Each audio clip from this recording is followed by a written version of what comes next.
obviously the desire to change has to be greater than your desire to stay the same. I have coached over 1,000 high-performing humans in my life, and all of them would say to me, I don't have time. And it's like, I will help you make the time.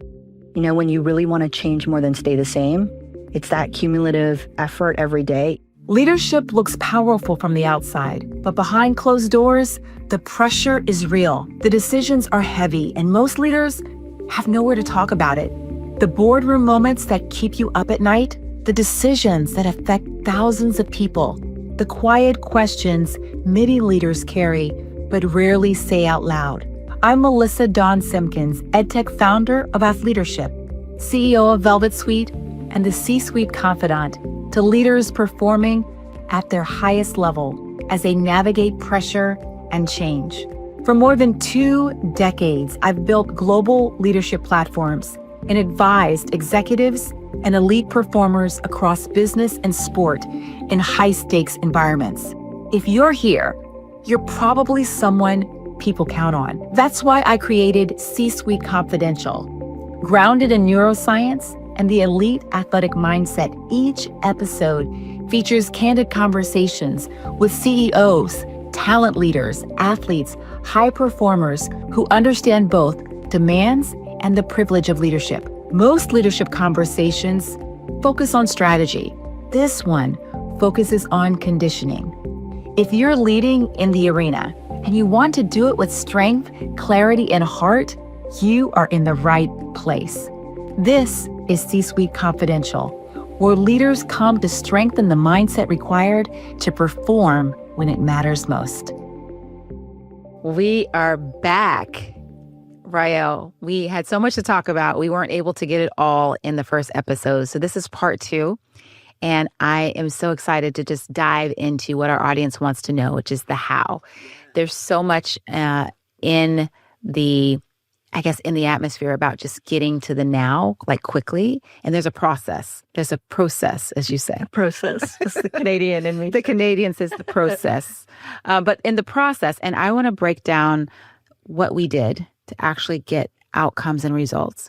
Before we do, we want to know a little bit more about your backstory. So maybe tell us about who Ryall is and how she became a world-class champion athlete.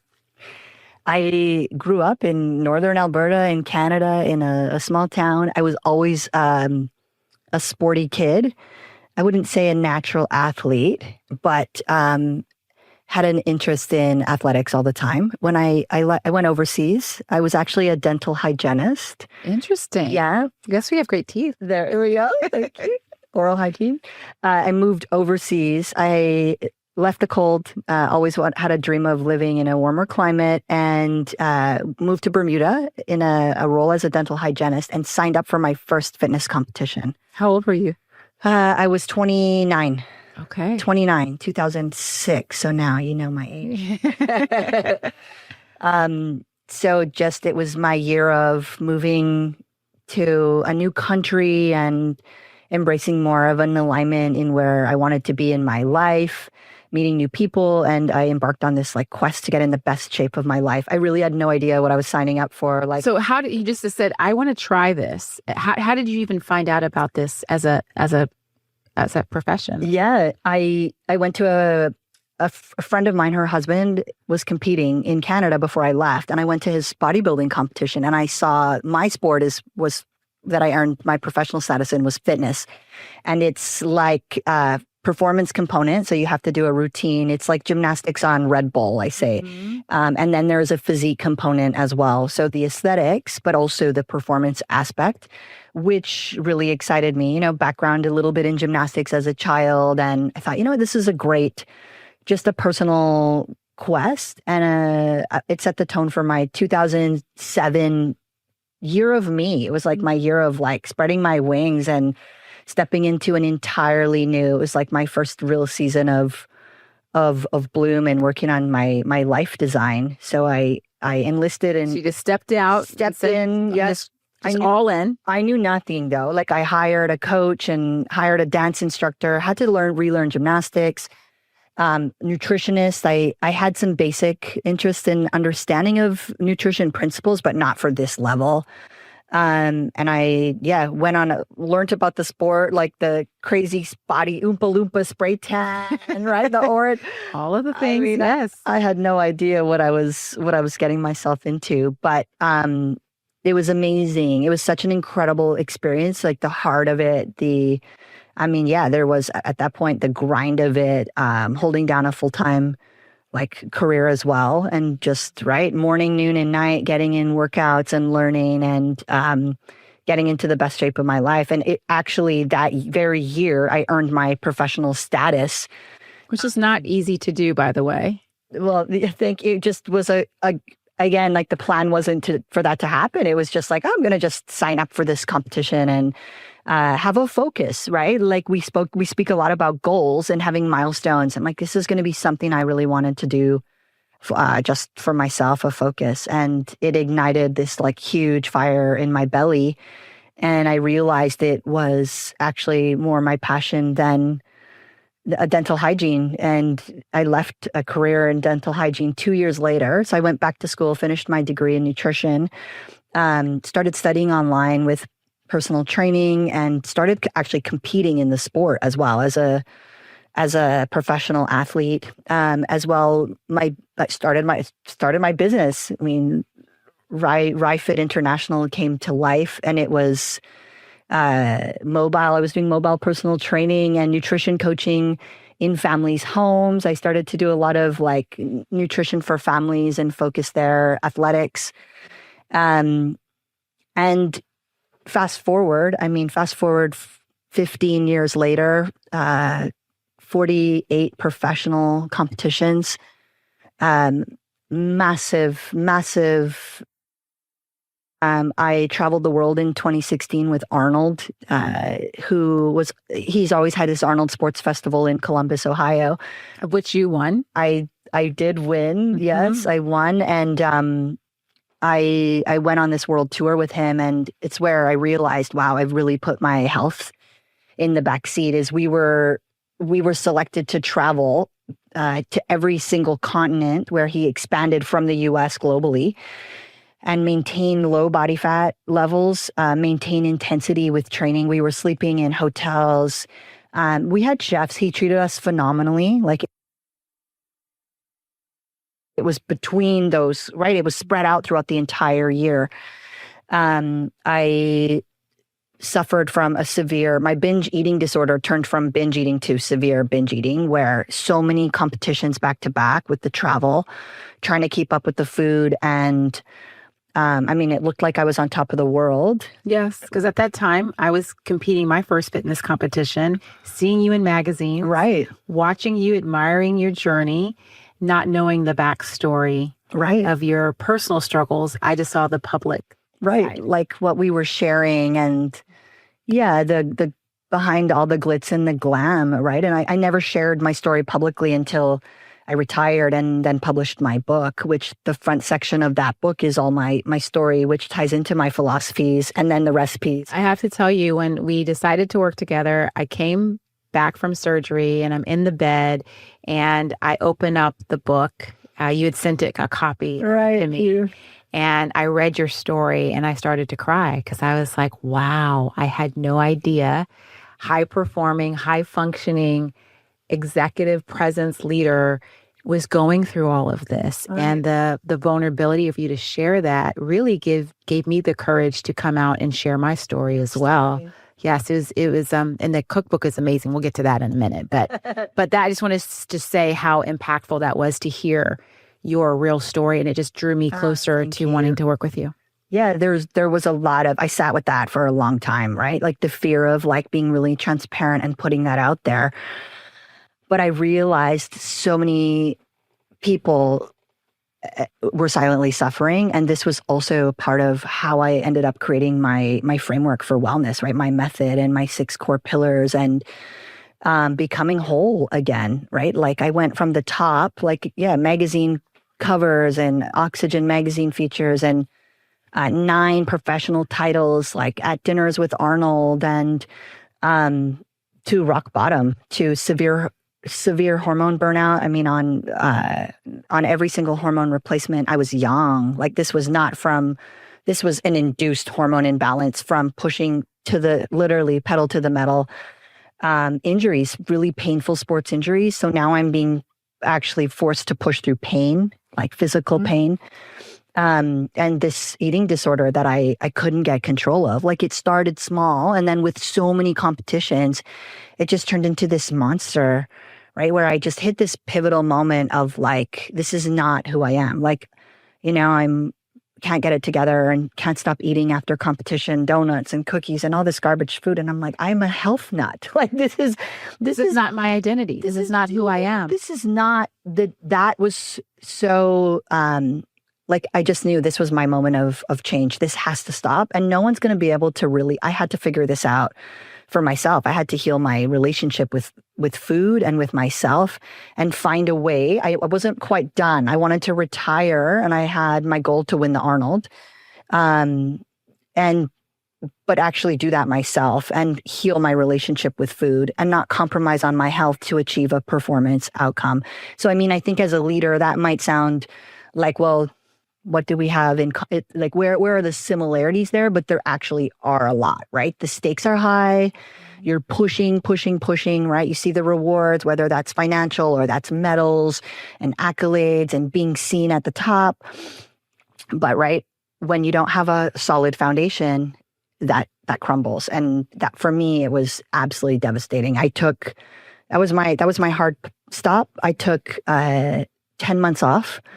I healed my mind, my body, my soul, my relationship with food, which is where the book came from, is finding nourishing, healthy ways to eat that actually improve my health and my vitality and my performance, instead of think about food as just diet. So this huge shift. I worked with a private chef who I still have on my team today.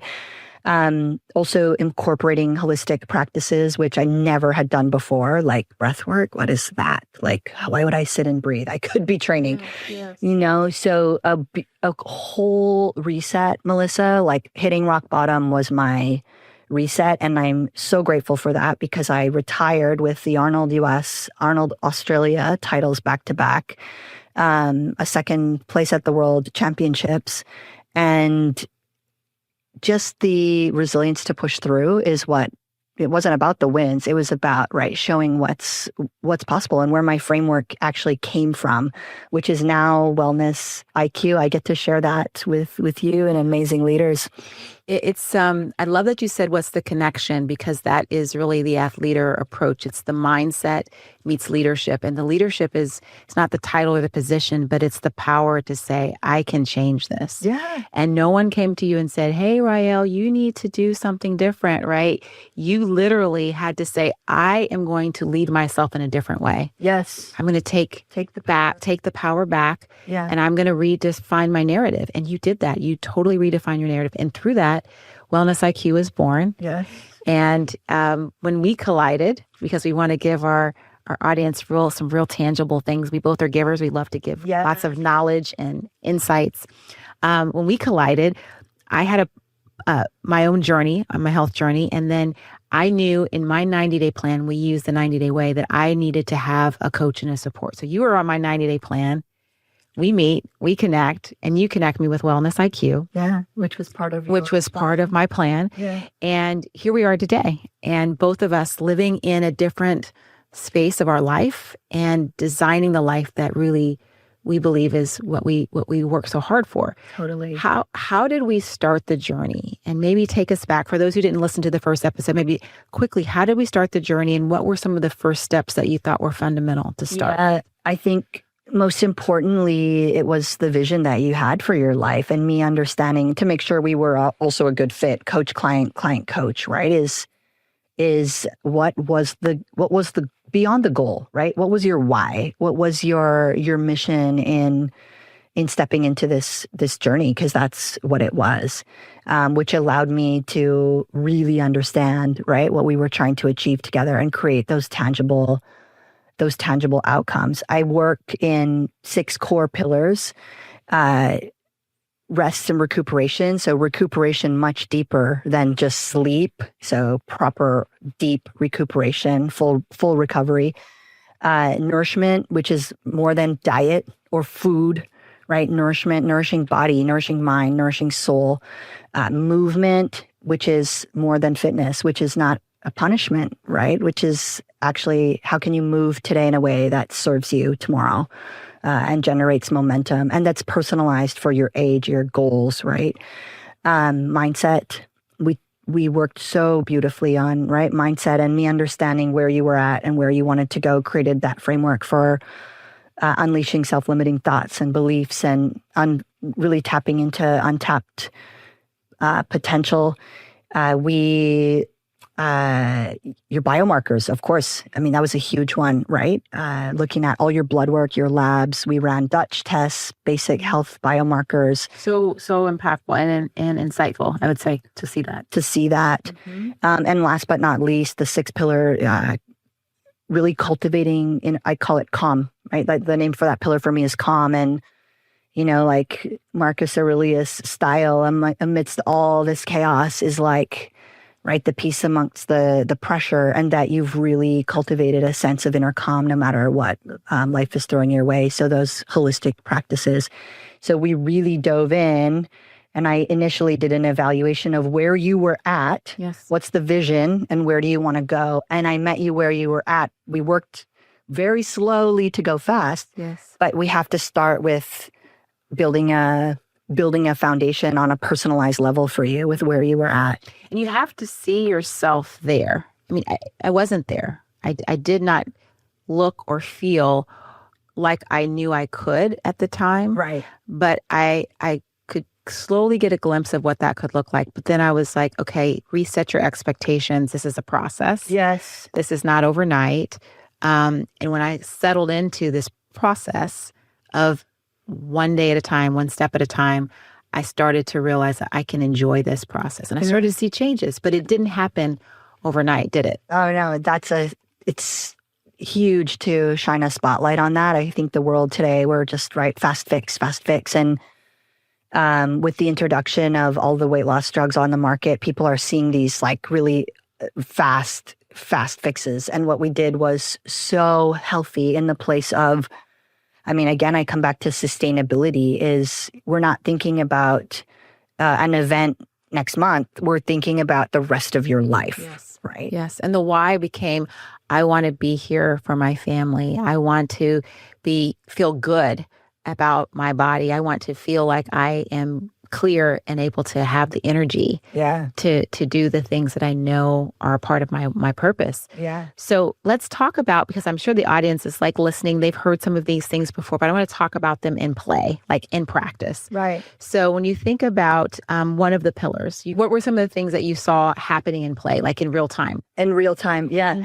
I think your food, I'd love to shine a spotlight on that, because we really work to we reframed a lot of your thoughts that you had around foods, and also learning your body had just gone through a major surgery to look at introducing foods into your body again that you had feared, right? Oh, I can't eat that. And Oh, yeah. I had such anxiety about many different foods because it could cause a flare, it cause a trigger. And then all of a sudden I'm in the bed for the next 2 days. Yeah. And it would come and it would take me off guard. So you really had to help me kind of get out of that trauma of what food can do for me or what it should do for me.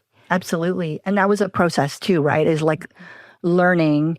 You have to like step into the arena, right? You have to we have to try these things, and we have to see how your body, I mean, you were healing as well, and we were working to improve your gut wellness and optimize gut microbiome and digestion. There was so many things at first to work on to slowly introduce those foods to create a thriving variety for you to be able to eat, right? Whole food color, foods that nourish, foods that harmonize hormones, right? And oh, yes, that was big. Middle age. I was doing seeds on my salad, which, actually became really something I enjoyed and I looked forward to, but it was helping me understand that food can not only fuel me, but it can heal me. Yeah. At the same time. Yes. Mm-hmm. Yeah. Mm-hmm. So huge. Foods that perhaps too, right? You think are off limits.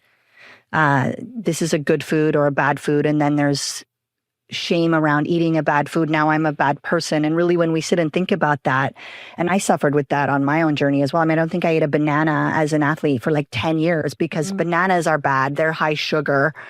What? Right? Like, where did I adopt this? Like, totally avoiding bananas, right? So really equipping you with the basic nutrition principles and understanding, right? And it was beautiful to help you step into that space.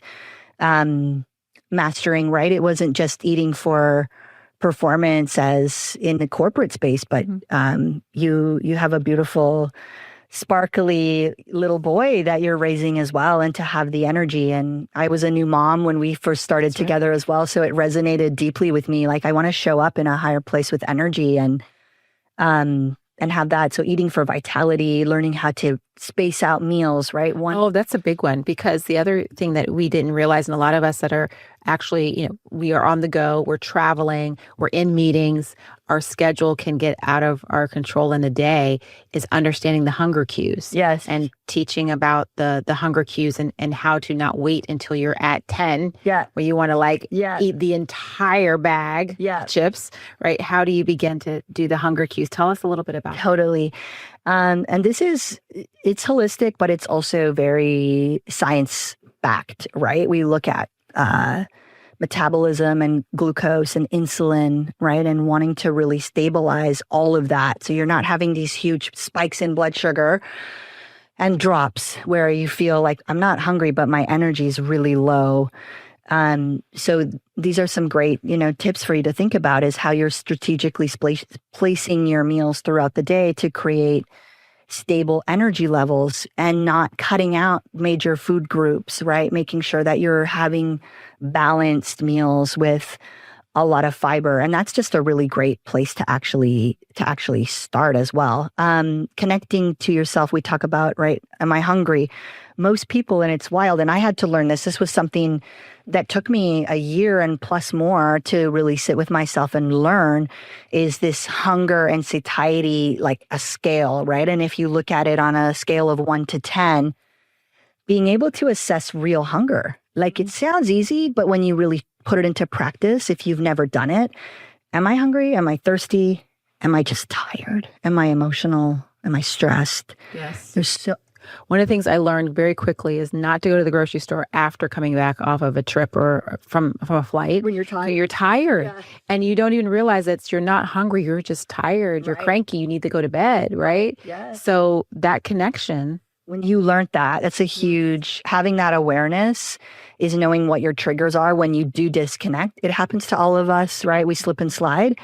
Is just getting curious and asking, why did that happen? Like, how can I do better? I'm not going to beat myself up here. It happened, but I'm also not going to not acknowledge it. That's right. Like, what happened? I got off this flight. I was exhausted and went grocery shopping. Went grocery shopping for the cookies. That's what happened. Yeah, but those are the lessons, and that's the practice, right? That's the process that you're beginning to get into. Having a meal in the fridge, right? When you get home, even if there's something in the freezer that you can pull out, you got to fuel the Ferrari, right? If you want to run a Ferrari, we've got to have the fuel always to put in it. And learning too to stop eating when you're comfortably full. And this is one of the biggest mistakes I see people make, is they're talking in a conversation, or they're on their phone, or they're watching their TV, and they're just mindlessly eating. Is actually like, eat slow, put your fork down, right? And just check in with yourself. Like, the stomach-brain connection is so powerful if we learn to actually listen to it. So oftentimes you're just eating and you're actually full, where if you overfill your stomach with food, right? It's like overfilling the gas in the gas tank of your car. It spills over. And so that ends up storing body fat. You're also going to feel exhausted, like you're going to need a nap after your meal. So we call that the itis, yes. Right? Like, if we can manage blood sugar and also, right, proper levels of optimal levels of fullness. So I know there's a lot in that, but it's a practice of, right, I guided you through, let's look at 3 meals in a shake. Let's look at 4 meals. Let's look at 2, like, how do you feel best? Yes. What's giving you optimal energy, and learning how to actually listen, right? And I think as I see this more in women that I coach, is the disconnect of like, we're just taught to, right? Maybe some of you remember Weight Watchers, or you're eating for points, or you're tracking if you're someone who uses an app. So you're actually just looking at your phone like, oh, I only have 200 calories left today. Like, I'm so hungry. Oh, well, I have to stop. Like, these are really unhealthy ways. Or finish all the food on your plate. Right. You learned that when you were a kid. A kid. Yeah, super wonderful, right? We shouldn't, right? Or no dessert. If you don't finish your dinner, you're not getting dessert. So now dessert is a reward for me over stuffing myself. These are really like, we've been conditioned and programmed and hardwired to think this way about food. And everyone's relationship with their past and their food are so individual, but we worked really beautifully to establish a really healthy relationship with food, which started with having the knowledge, the understanding the core principles, but then putting it into play. Yes. Right? Like, let's try some things. And I love that you talked about the connection, the brain, the gut connection, the ability to check in with yourself. And that was something else that we integrated every week, was a check-in. And it wasn't just checking in with you. A lot of times you get in these coaching programs to check in with your coach, but part of the habit is checking in with yourself. And I've always been a journaler, Right. but just to write down what I learned, what I observed, what I was feeling.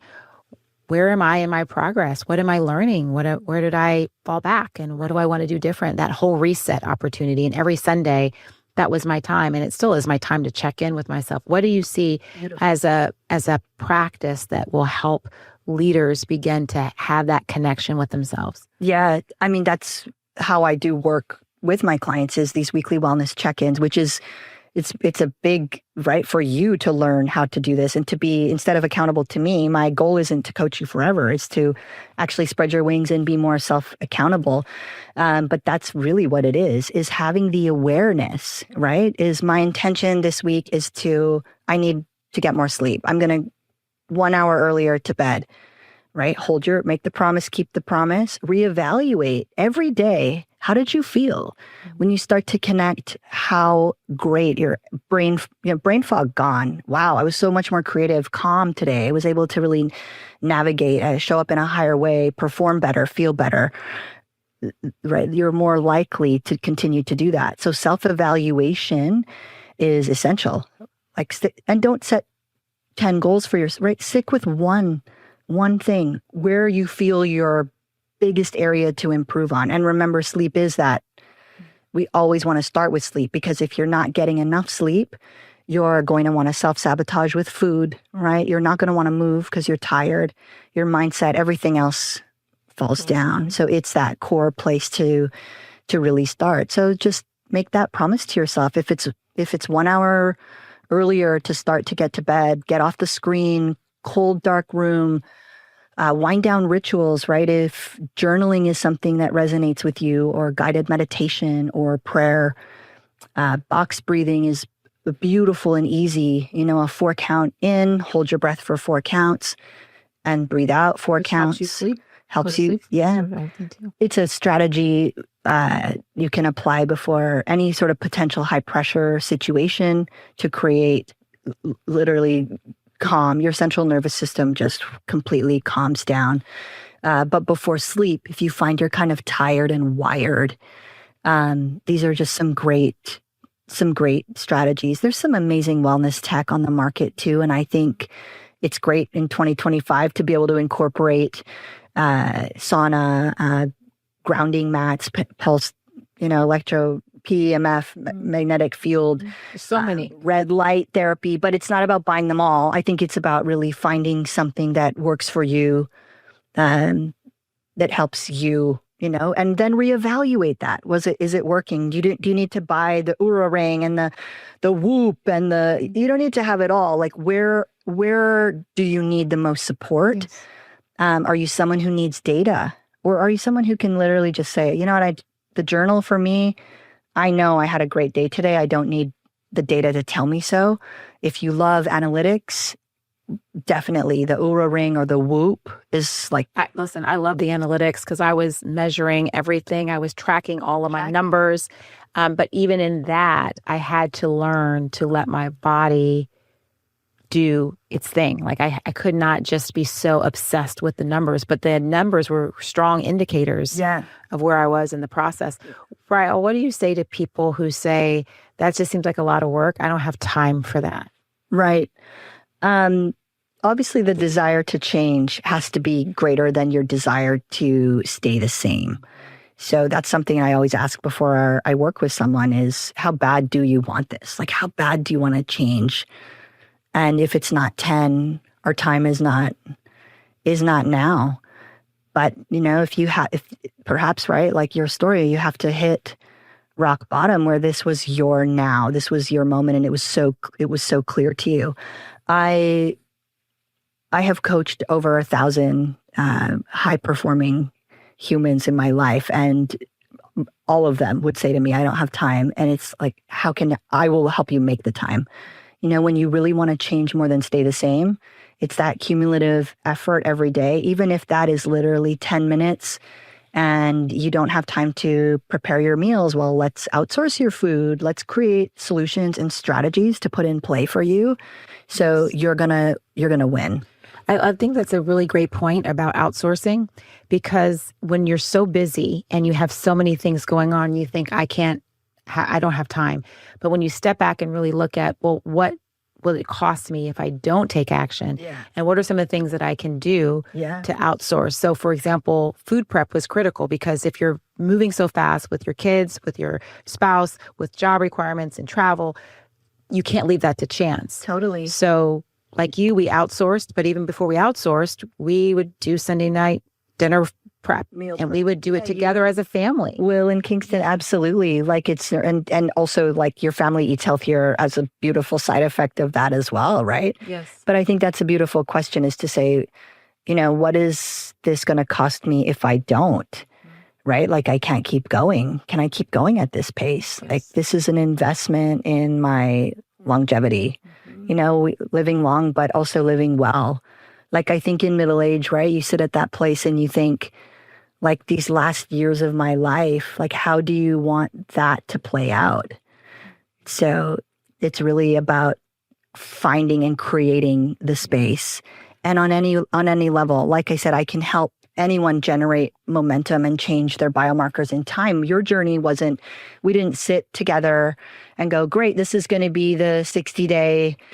No, we knew it was, we looked at first, I think a year of looking at, and then it was like, now I want a little more of this, and I've got to practice this and implement this. And it was a year and a half of us working very closely together. Yes. And creating these practices, and I always say, nobody gets out of this free. You're going to pay one way or the other. Right. Everybody's going to pay one way or the other. And it was, I think the other part that after I started getting through it, I started celebrating wins. I think that's the other important part. I'd see little progress, or I'd see, progress was weight in its inches, but it was also, I went to this event and you know what? I didn't need to have another glass of wine, or I didn't need to have, I didn't emotionally eat, or I actually took time to go to sleep instead of staying up all night and then paying for it on Monday morning.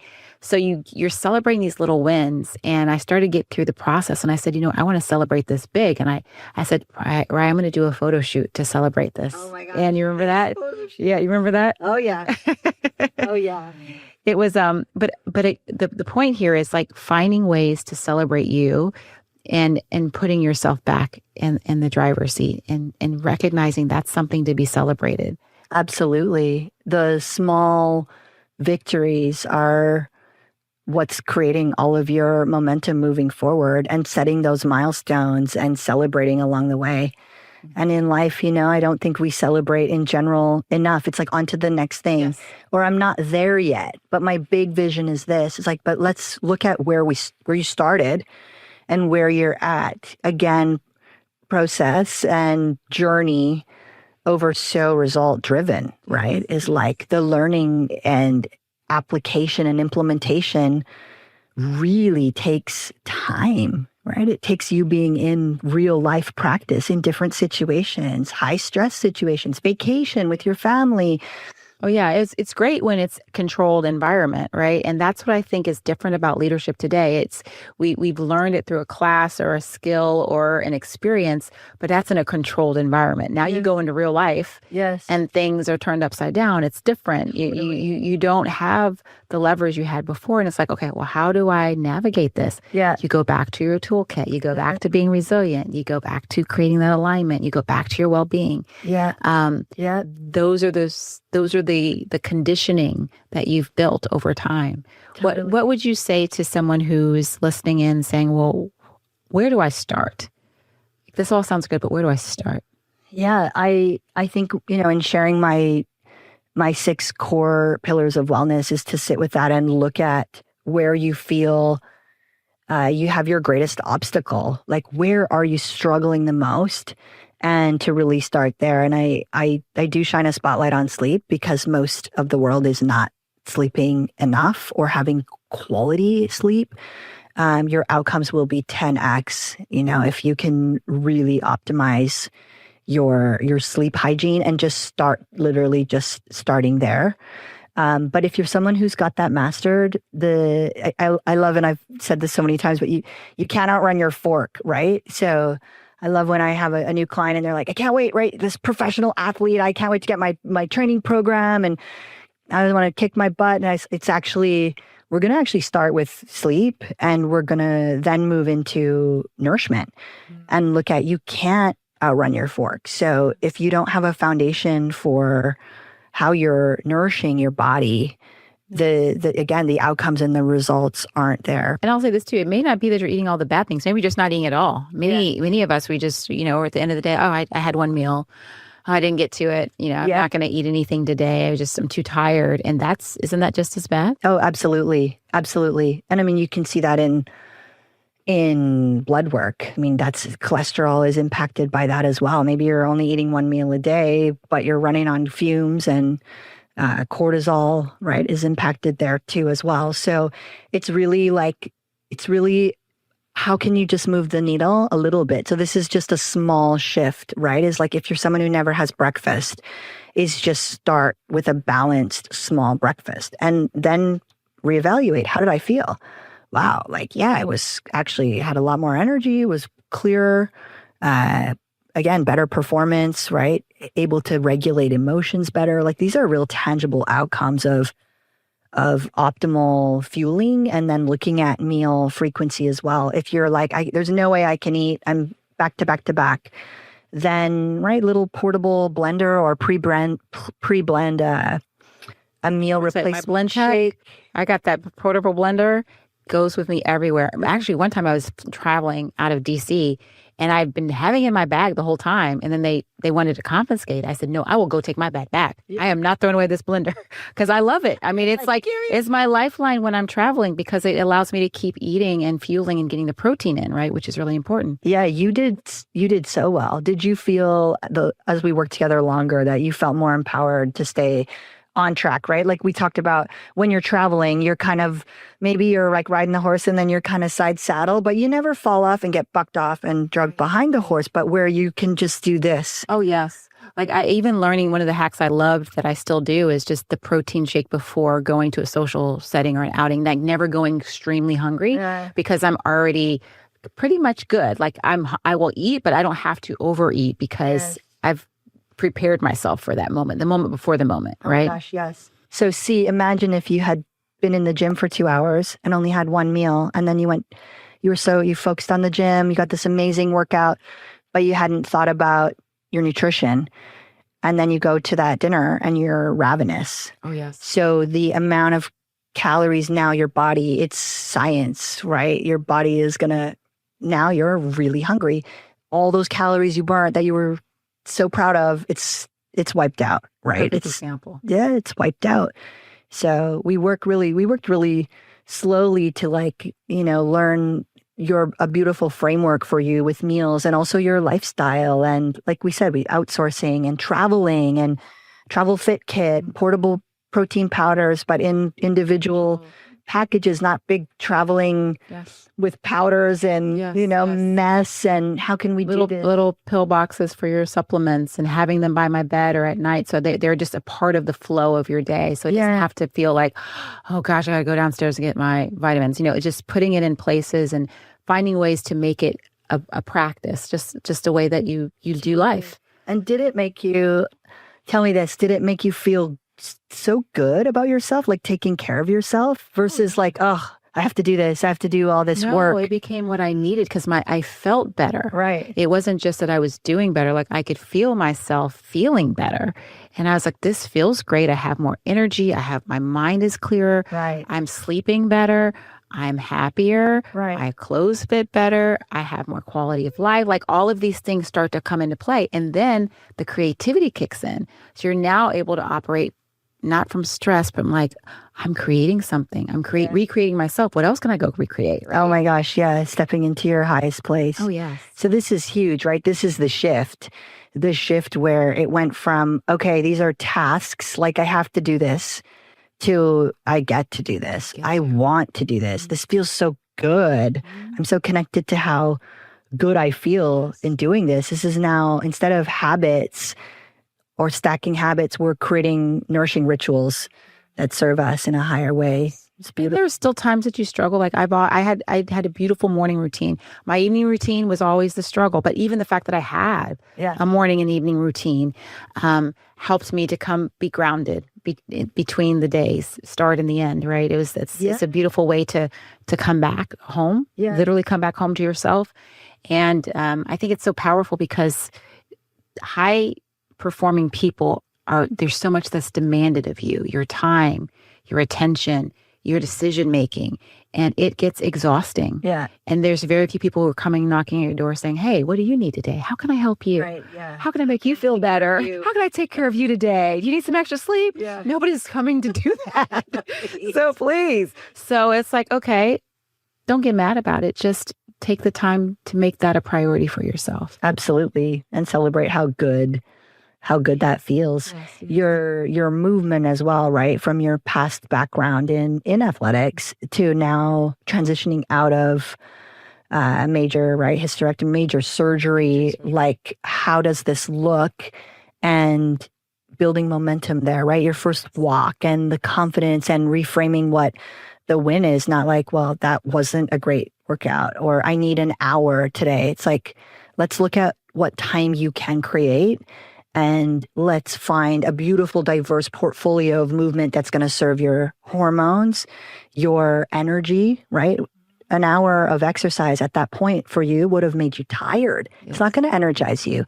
Let's get you in sun and nature, right? The neurohack and vitamin D, that dopamine kick, right? You like what kinds of things how do you love to move? If you're someone who loves to dance, right? Is like get you moving in a way that creates joy or community. Maybe it's looking at group classes or having a gym or a connection with other people where movement isn't the punishment, is like, wow, this is such a different level of like, okay, this goal-focused outcome is where, training can become and exercise can be a punishment, and it never should be. Yeah. I mean, look at your confidence, Melissa. I mean, could you speak to that and what you unveiled on your journey?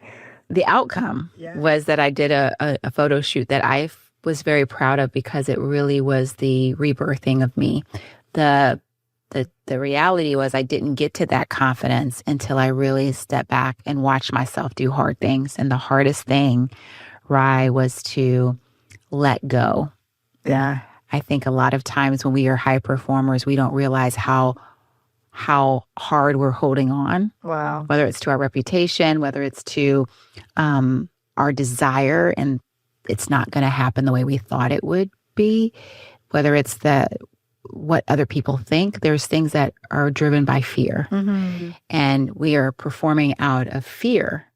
And so when we step back and let that go, it gives you the freedom to start to design something different and know that it could be more beautiful than what you had before. That's powerful, right? Yeah, your ability you had to be with yourself to actually have that awareness and uncover and unveil that.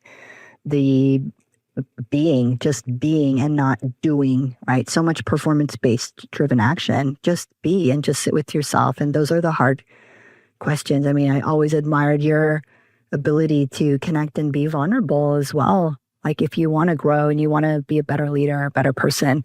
That's been conditioned. That's not my natural, but I've realized that's the way that I can become my best, but I can also replicate what has worked well for me. And if it helps anyone else, I coach and develop high-performing, influential leaders all around the world. And I know I'm that confidant for them. Right. And I want to be able to give them safe space to have that conversation. That's what this whole podcast is about. It's about creating real talk that you can't find anywhere else. So I'm going first today, and you are the first on our show. And I just want to thank you so much for not just being on the show, but for being a pillar in my life. I am so grateful for our friendship. I'm grateful for your wisdom, your expertise, and that you are a part of this new movement as an athleter. I'm so excited what we're about to do together. Oh my God. Tell everybody how they can get to know you and connect with you. Yes, well, I'm an Athleter Pro, and That's right. Stay tuned for this. Absolutely. You can find me on ryallgraber.com or Instagram at Ryall Wellness, and I'm on LinkedIn as well. So more to come. Yeah. Thank you so much for being on the podcast today. What an honor. Thanks for joining us on C-Suite Confidential. Every episode is designed to help you condition your leadership for pressure, performance, and long-term impact. If today's conversation resonated, be sure to subscribe on your preferred podcast platform so you never miss an episode. For more insights on athletic leadership, where elite athletic mindset meets next-level leadership conditioning, visit athleadershiparena.com.